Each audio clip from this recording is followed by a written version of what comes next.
Assalamu алейкум. Мурунку сабакта кыргыздын баары долон бийден таркаганбы деген теманы талкуу кылып, кыргыз 40 уруудан таркаган эл экенин билдик. Анда эмне үчүн түрдүү урууларды бир атадан таркатып жиберген? Башканы коюп, Манасты айт демекчи. Бабабыз Манас казактарга батпай келген Алмамбет менен достошкондо чыйырды энебизди өкөөлөп эмген экен. Мындай салт төлөгөн Касымбековдун Сынган кылыч романында дагы саруулар менен кыпчактардын эмчектеш эл экенин айтылат. Мусулманкул аталык менен Алмамбет дөө эмчектеш болгон деп баяндалат. Тутунган динибиз исламда дагы эмчектештер үйлөнө албайт.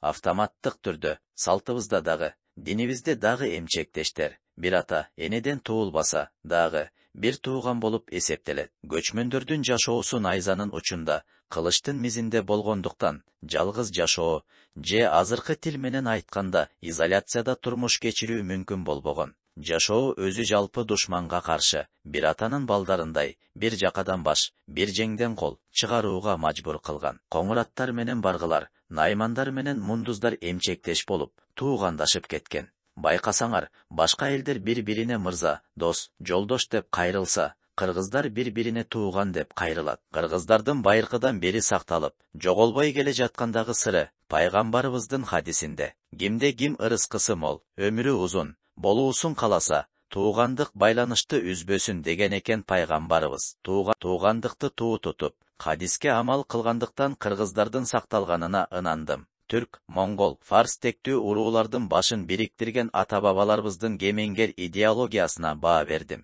Адамдарды бириктиребиз деген нечендеген идеологиялар чыкты. Коммунизм, демократия, социализм. Баары адамзаттын баарын тегиз бириктире албай жатат.